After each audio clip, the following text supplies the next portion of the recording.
I had been with Bennett for 4 years and engaged for almost 2. We met at a friend's wedding, hit it off instantly, and had what I thought was a pretty damn good relationship. He worked as a project manager at a big firm where his mom also worked in HR, and we lived together in his condo in San Diego. Bennett traveled to Mexico for work about once a month for 5 to 7 days. He always said the same thing. They had major projects near Mexico City that needed his oversight.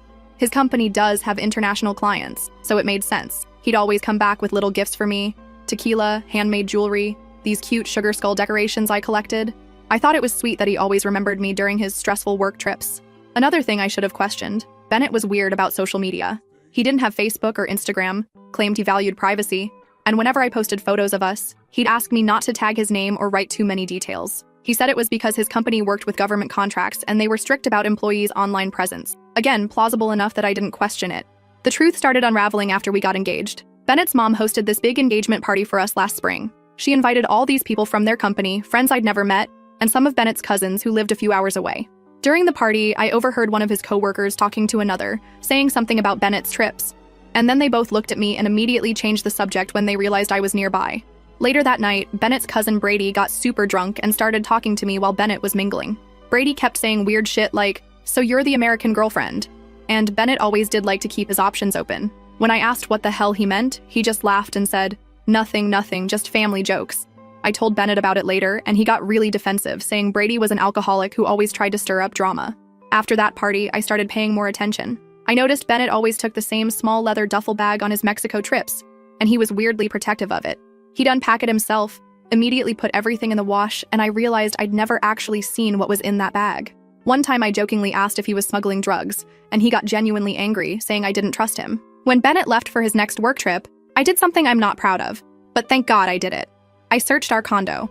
I wasn't even sure what I was looking for, but something felt off. In his home office desk, buried under warranties and old bills, I found a second phone charger, but not for his iPhone. It was for a Samsung. Bennett didn't have a Samsung. I also found some bills from a Mexican bank and a photo strip from one of those photo booths, crumpled up in the very back of the drawer.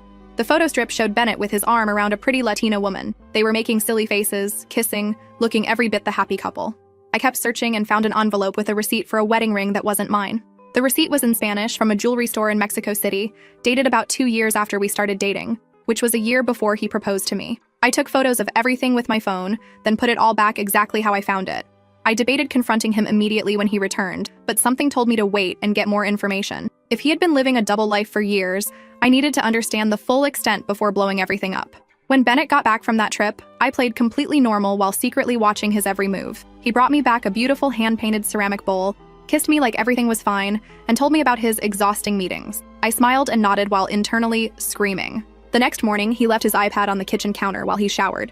He'd never given me his passcode, but I'd seen him enter it enough times to have figured it out. I opened it, and that's when I discovered everything. Bennett had a whole separate account I'd never seen before. The name on it was Bennett Alvarez. He'd added a second last name I didn't even know he had. There were messages between him and someone named Gabriella, hundreds of them, with love letters and photos and plans. That's when I discovered Gabriella wasn't his girlfriend or mistress. She was his wife, his actual, legal wife. They'd been married in Mexico City 3 years ago, while he was already engaged to me. Even worse, in the messages to her, he explained my existence by telling her I was his mentally ill sister who couldn't live independently, so he had to care for me part-time in the US. He told her I was unstable, delusional, and sometimes confused about our relationship. That's why he couldn't bring her to the States yet, because I might have an episode. The texts showed he'd been planning to move her to the US once they got her visa approved. They had a whole timeline mapped out. Meanwhile, he kept pushing back our wedding date, claiming he wanted to save more money first or wait for a promotion. But the thing that broke me? Gabriella was 7 months pregnant with his child. There were ultrasound photos in the texts. They'd been trying for over a year, and she was due in 2 months. He'd been building a nursery in their Mexico City apartment while simultaneously planning a wedding with me. The iPad dinged with a new WhatsApp notification, and I clicked on it without thinking. It opened to his conversation with Gabriella, where she'd just sent a video of her pregnant belly moving as the baby kicked. Her message said, "Your daughter is dancing this morning. We miss you so much, mi amor. Only 8 weeks until you meet her. I love you." I took screenshots of everything. The texts, the WhatsApp messages, the photos, the ultrasounds, their marriage certificate that he had scanned and saved. I emailed everything to myself, backed it up to my cloud storage, and then carefully put the iPad back exactly where he'd left it. I needed time to process and plan my next move. This wasn't just cheating. This was a calculated, years-long double life, with a pregnant wife and plans that didn't include me except as a cover story. and he'd painted me as mentally ill to explain my existence. I called in sick to work for the next 2 days while Bennett was at his office, claiming I had a stomach bug. Really, I was researching everything I could about Bennett's life in Mexico, Mexican marriage laws, and what the hell I was going to do next. That's when I found Gabriella's Instagram account. It wasn't private. There were hundreds of photos of her and Bennett together, at family parties, on vacation, at their wedding. In her bio, it proudly stated, "Baby girl coming June 2024. I spent hours scrolling through her feed, watching my relationship implode in real time. Photos of them building the nursery together during his last work trip. Pictures of their wedding that happened when Bennett told me he was at a conference in Denver. Family gatherings where he was introduced as her husband, while I sat at home thinking he was working late. The most recent post was from 2 days ago. It showed Bennett kissing her pregnant belly with the caption, 2 more months until we become 3. So blessed to have found such an amazing husband and father for our little girl." I was physically sick, but more than that, I was furious. Not just sad or heartbroken, enraged. This man had stolen years of my life while building a complete separate life with someone else. And he'd told her I was his delusional sister? Fuck that. I needed to make a decision. Do I confront Bennett immediately? Do I contact Gabriella? Do I just disappear and let him wonder what happened? Each option seemed incomplete. I wanted them both to know what kind of man he really was. After careful consideration, I decided my revenge needed to be calculated and complete. No quick confrontation that he could lie his way out of. No easy escape for him. First step, I needed to contact Gabriella. But I couldn't just send her a message saying, "Hey, your husband's been engaged to me for 2 years." She was 7 months pregnant. I needed to be careful about how I approached this. Plus, what if she didn't believe me? What if she thought I was exactly what Bennett had described? A delusional woman making up stories? I needed irrefutable proof and a plan that would expose Bennett completely. To Gabriella, to his family, to his workplace, to everyone. And I needed to make sure I protected myself in the process. I spent that night carefully crafting my strategy. I had evidence, I had rage, and I had nothing left to lose. Bennett had no idea what was coming for him. First update. I spent the next morning practicing exactly what to say to Gabriella. This wasn't just about me anymore. This poor woman was building a family with a man who had constructed an elaborate web of lies. But before contacting her, I needed more ammunition against Bennett. I went through our apartment while he was at work, taking photos of our life together. Our engagement photos, the wedding venue contracts with both our names, receipts for the deposits we'd paid, the ring on my finger. I found our vacation photos, family holiday pictures, everything that proved we weren't siblings but a couple planning a future together. I also did something that still makes me feel like a complete badass. I went to our bank and withdrew my half of our joint savings, about $14,000. We'd been saving for our wedding and honeymoon, and I wasn't about to let him use my money to build his life with someone else. I opened a new account at a different bank. The teller asked if everything was okay when I closed my portion of the joint account, and I just said I was surprising Bennett with a financial consolidation plan. She bought it completely. I made copies of our lease agreement showing we lived together as a couple, not as siblings. I even found old birthday cards he'd given me with messages like, "To my beautiful fiancé," and "Can't wait to call you my wife." I gathered everything that proved our relationship and his lies. Then came the hard part, contacting Gabriella. I couldn't just DM her on Instagram. If Bennett saw the message first, he'd delete it and block me. I needed to email her directly. After some searching through Bennett's texts, I found her personal email address that she used for things other than communicating with him. I created a new email account specifically for this purpose and drafted a message. I didn't want to come across as the angry other woman or sound delusional, exactly what he'd told her I was. I wrote something simple. "Gabriella, I have important information about Bennett that you need to see. This will be difficult, but you deserve the truth." I attached just 3 things to start. A recent photo of Bennett and me together at his company Christmas party from 4 months ago, a copy of our lease agreement, and a picture of my engagement ring with the date we got engaged. I gave her my phone number and said I had more proof if she wanted to see it, but understood if she needed time to process this first. After triple-checking everything, I hit send at 11:43 a.m. on a Wednesday. Then I waited. I expected to wait days, maybe even weeks. I figured she might think it was a prank, or Bennett would intercept the email somehow. But at 2:17 p.m., my phone rang from an international number. I almost dropped the damn thing trying to answer it. It was Gabriella.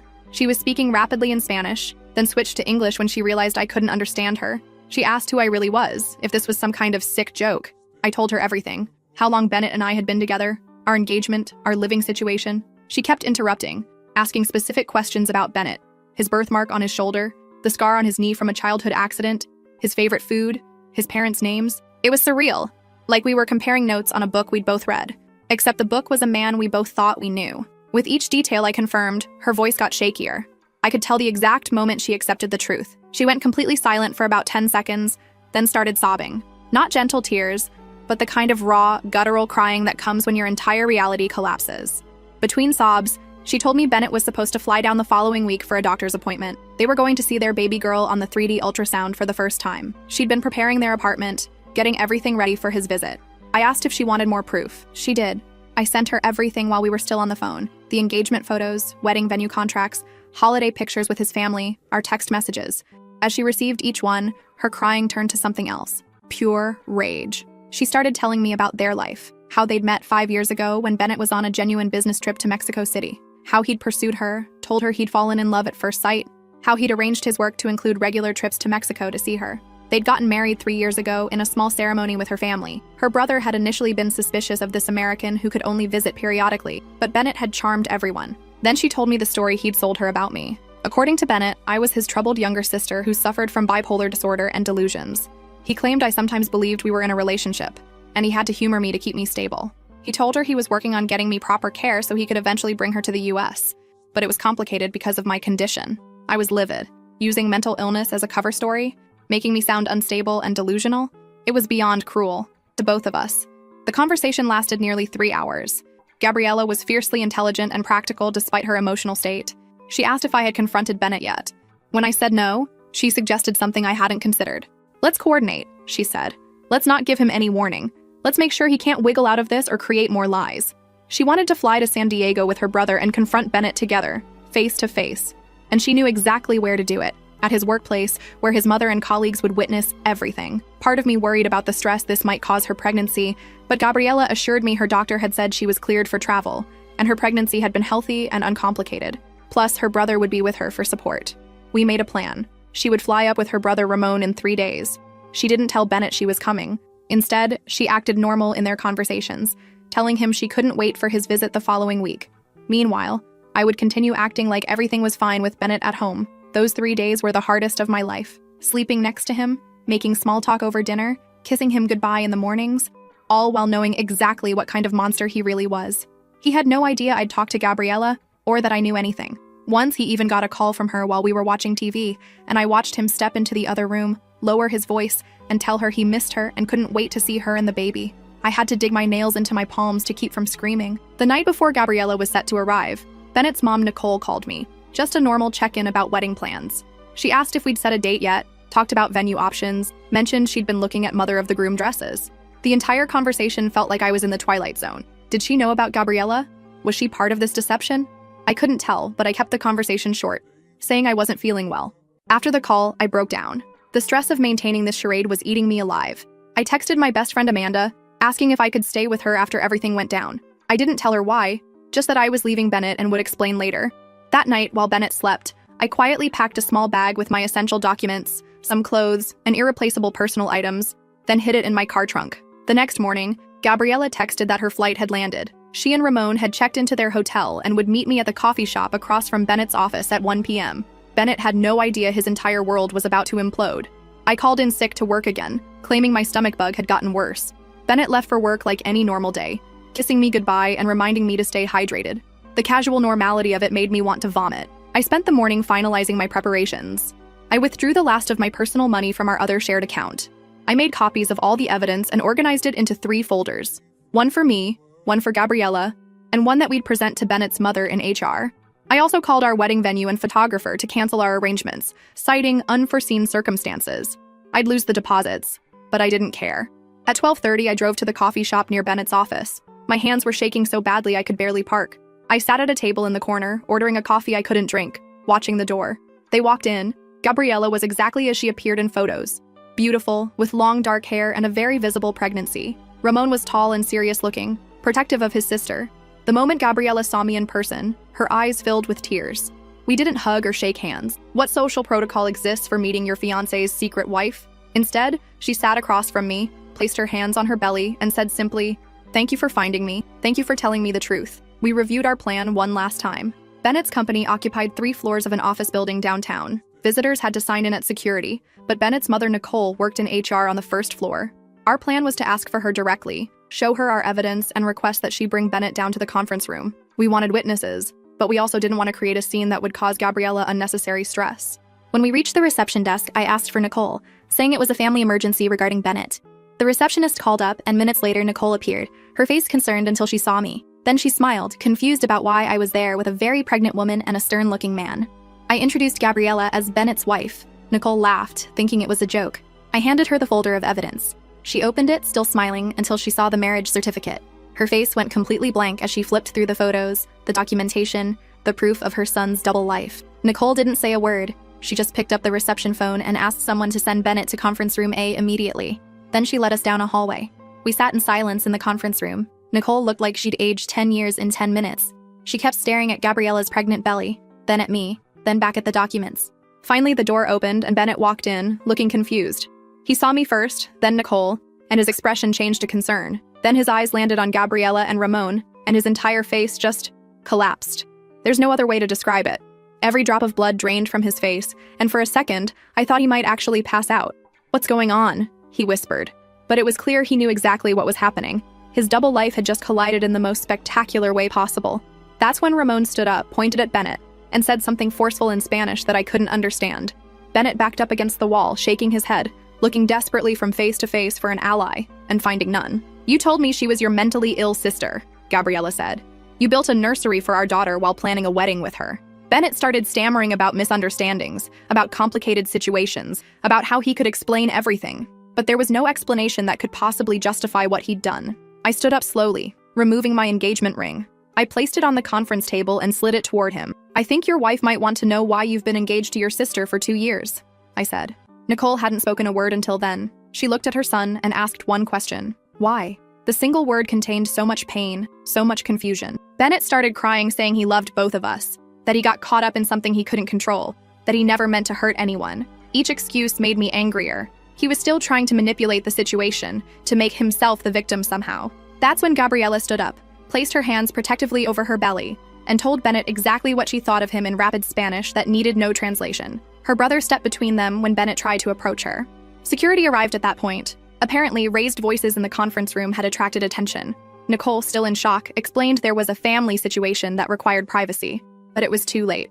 People were gathered outside the glass walls. As Bennett continued making excuses, I noticed his company's CEO watching from outside the room, his expression darkening as he pieced together what was happening. Just as security was asking us to leave, I made one final move. I turned to Nicole and handed her the third folder. Copies of everything for HR. "Your son committed marriage fraud," I said. "And I thought his employer should know the kind of person they're trusting with company business." We were escorted out of the building, but not before I saw Bennett's colleagues watching, whispering, taking in the spectacle of a man caught between his fiancé and his pregnant wife. In the parking lot, Gabriella grabbed my arm. Her face was tear-streaked but determined. This wasn't over, she told me. There were legal implications to what Bennett had done, to both of us. Her brother Ramon, who'd been mostly silent, finally spoke in careful English. He was a lawyer in Mexico City, he explained. What Bennett had done wasn't just morally reprehensible, it was potentially criminal. Bigamy is illegal in both countries. As we stood there processing everything, my phone buzzed with a text from Bennett. "Please let me explain. I never meant to hurt anyone. I love you both, please." I showed it to Gabriella. She laughed bitterly and showed me her phone. He'd sent her almost the identical message. Even now, he was trying to play both sides. Second update. After the confrontation, Gabriella, Ramon, and I went back to the coffee shop across from Bennett's office building. We were all shaking, from adrenaline, from rage, from the sheer insanity of what had just happened. The barista kept glancing nervously at our table, probably because Gabriella was crying while angrily stabbing at her phone screen.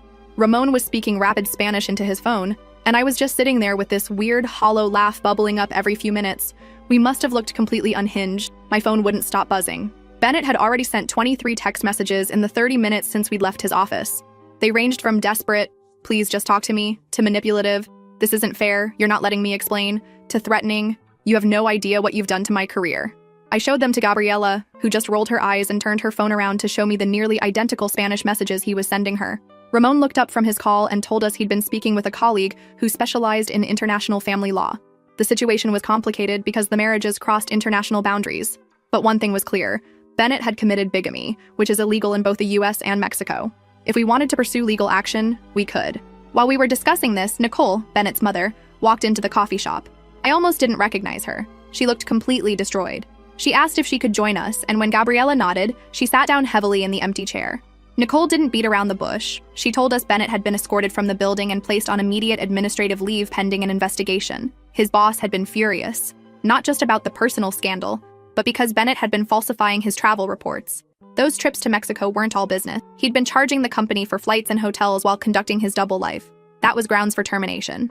Then Nicole did something I didn't expect. She started apologizing. To both of us. Through tears, she admitted she'd had suspicions something wasn't right with Bennett's behavior, but had convinced herself she was being paranoid. Gabriella reached out and took Nicole's hand. That simple gesture broke me. Here was this heavily pregnant woman who'd just had her entire world shattered, comforting the mother of the man who'd betrayed her. It was both beautiful and heartbreaking. Nicole asked to see a picture of the ultrasound.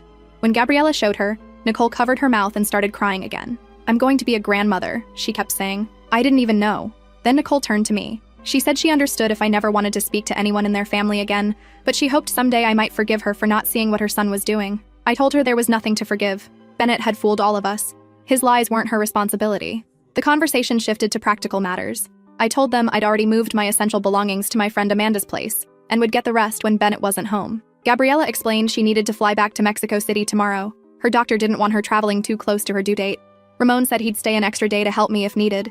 As we were talking, Bennett called Nicole's phone. She answered, putting it on speaker without telling him. Bennett was frantic, begging his mother to help him fix this, saying his whole life was falling apart. Nicole's response was ice cold. She told him he had created this situation himself, and now he would face the consequences. She said she'd raised him better than this, and she was ashamed.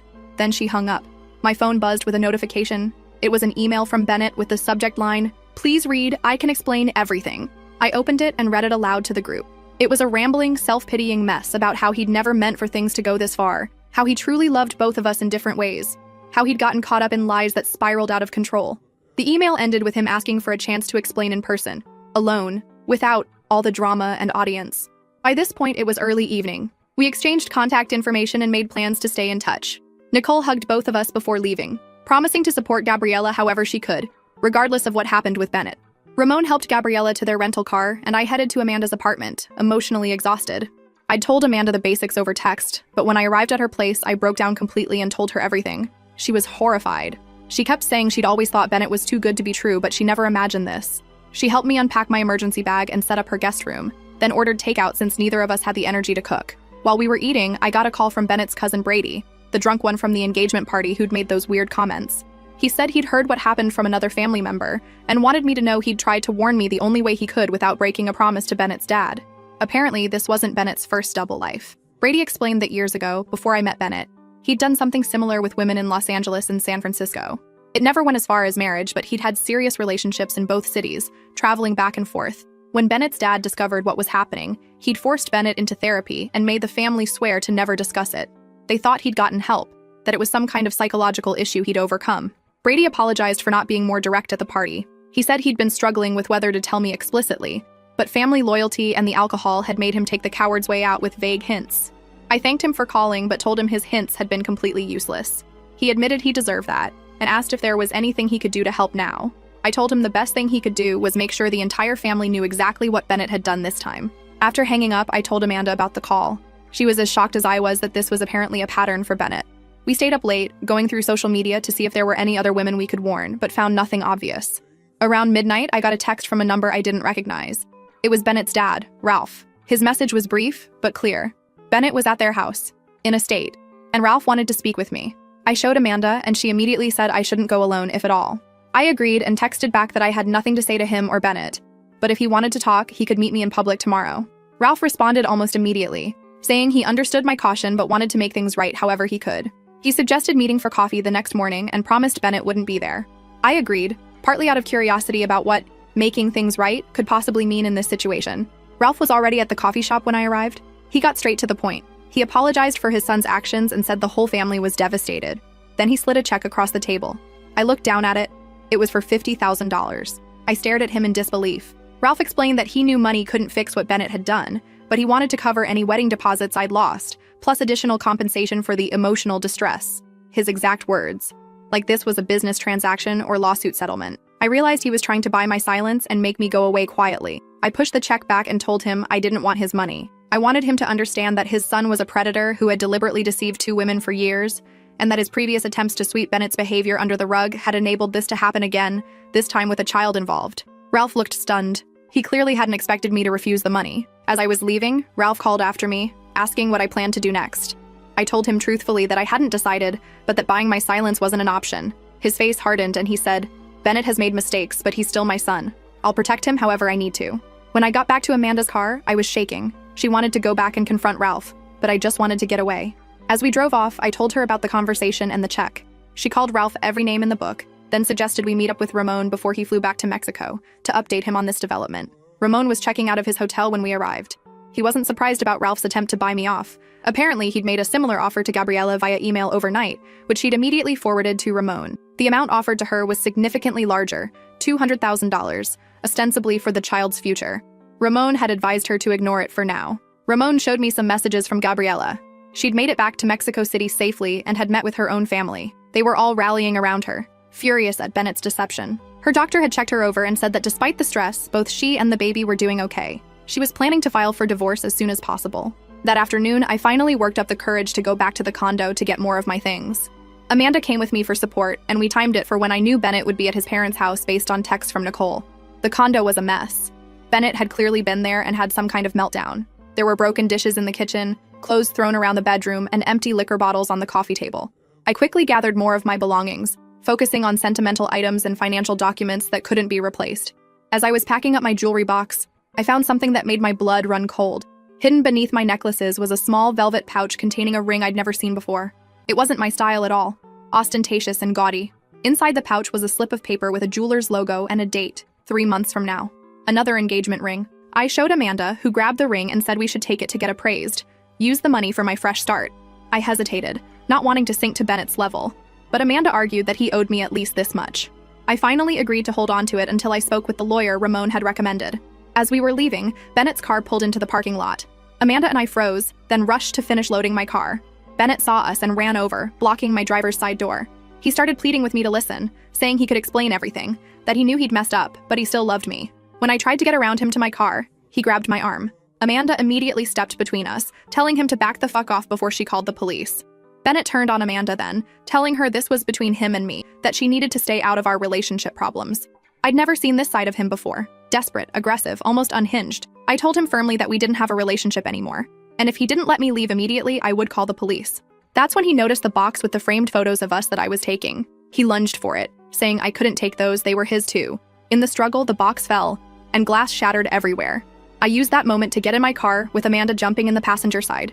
As I started the engine, Bennett slapped his hand on the window, leaving a sweaty handprint as he yelled that he'd lose everything if I didn't help him fix this. His job was on the line, his family was falling apart, and Gabriela's family was talking about pressing charges in Mexico. I rolled down the window just enough to tell him that he should have thought of that before living a double life for 4 years. Then I backed out, forcing him to step away from the car and drove off with him still shouting in the parking lot. That night I checked in with Gabriela via text. She sent me a photo of herself surrounded by her family, looking exhausted but supported. She told me Bennett had been calling her parents' house nonstop until they blocked his number.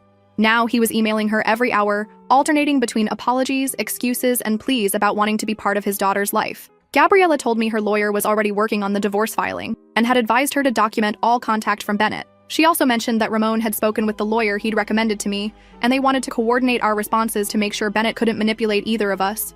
As I was messaging with Gabriela, Bennett somehow found out I was staying with Amanda. He showed up at her apartment building around midnight, buzzing every apartment until someone let him in. He pounded on Amanda's door, waking up not just us, but several neighbors. Amanda called the building security, who removed him from the property with a warning that they'd call the police next time. But Bennett wasn't done. He sat in his car in the visitor parking lot all night, sending me messages about how he just wanted to talk, how he wouldn't leave until I heard him out, how he could explain everything if I'd just give him 5 minutes. Around 3 a.m., the messages took a darker turn. He started blaming me for overreacting, saying I'd ruined his life over what was essentially just poor communication. He claimed I had no right to contact Gabriela, that I'd put his unborn child at risk by causing her mother so much stress. I showed the messages to Amanda, who insisted on calling the police. They came and made Bennett leave. But without a restraining order, there wasn't much else they could do. By morning, Bennett had escalated his campaign. He'd gotten hold of my parents' new phone number and called them, spinning some story about how I'd had a mental breakdown and was making wild accusations. Thankfully, my parents knew me better than that. My dad had told Bennett in no uncertain terms never to contact them again. I finally fell asleep around 6 a.m., completely drained. Amanda woke me at 11, looking concerned. My phone had been buzzing constantly, and it wasn't just Bennett. His father, Ralph, had been calling too, and so had several unknown numbers. I checked my voicemails to find Ralph had left 5 messages, each more threatening than the last. He'd started with offers of money again, then moved to thinly veiled warnings about making things difficult for everyone involved. The final message was clear: back off, stop talking to Gabriella, and sign an NDA he'd had drawn up, or he'd make sure I regretted it. The unknown numbers were from friends of Bennett's, people I'd met once or twice at parties. They all had the same message. I needed to talk to Bennett. I was breaking him. He wasn't eating or sleeping. He might do something desperate. It was a coordinated guilt trip, and it made me furious. I forwarded all the voicemails to the lawyer Ramon had connected me with, then got ready to meet Reagan, his sister, for lunch. Reagan was already at the restaurant when I arrived. When she saw me, she stood up awkwardly, clearly unsure whether to hug me or shake my hand or what. I made the decision for her with a quick hug, and we sat down. The conversation started awkwardly. Reagan kept apologizing for Bennett, then catching herself saying she knew apologies couldn't fix this. She told me their family was in chaos. Their father was in full damage control mode, their mother was devastated and furious, and Bennett was having what Reagan described as some kind of breakdown. Then Reagan told me something that made everything click into place. Growing up, Bennett had always created elaborate lies and alternate versions of himself. He'd told different friend groups completely different stories about his life, his interests, even his summer vacations. When caught, he'd always have perfectly reasonable explanations that somehow made everyone feel bad for doubting him. Their parents had taken him to therapists as a teenager, but Bennett was charming and intelligent. He could convince the therapist that his parents were overreacting to normal teenage behavior. By college, they'd given up trying to address it, hoping he'd grow out of it. Reagan started crying as she admitted she'd seen signs of Bennett's deception with me, but had convinced herself it wasn't her place to interfere.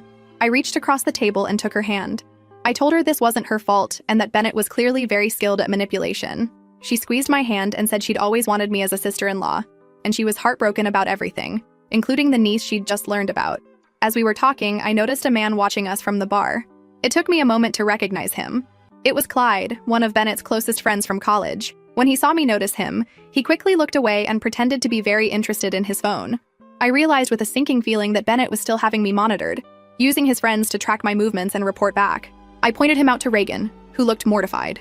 She immediately stood up, walked over to Clyde, and confronted him loudly enough that several nearby tables turned to watch. Clyde stammered something about just happening to be there, but Reagan wasn't having it. She told him he was pathetic for helping Bennett stalk me, and that he needed to leave immediately, or she'd make a scene he wouldn't forget. Clyde slunk out, and Reagan returned to the table, apologizing for her brother's behavior. It reinforced that she was being genuine with me. As lunch ended, Reagan asked if I would consider meeting with their parents, both of them, to discuss everything. I was immediately suspicious, given Ralph's threatening voicemails. Reagan assured me it wasn't a trap. Her mother had insisted on it and was forcing Ralph to cooperate. She thought they needed to hear directly from me what Bennett had done, with no filters or minimizing. I told her I'd think about it and discuss it with my lawyer first. As we were leaving the restaurant, my phone rang with an international number. It was Gabriella, and she was panicking. Bennett had somehow convinced his way past the security at her parents' building in Mexico City and was outside their apartment, refusing to leave until she spoke with him. Her family had called the police, but Bennett was making a scene, yelling about his rights as the baby's father. Gabriella was terrified and asked if I knew anyone who could help control Bennett from the US side. I immediately called Nicole, who answered on the first ring. When I told her what was happening, she went deadly quiet, then said she'd handle it.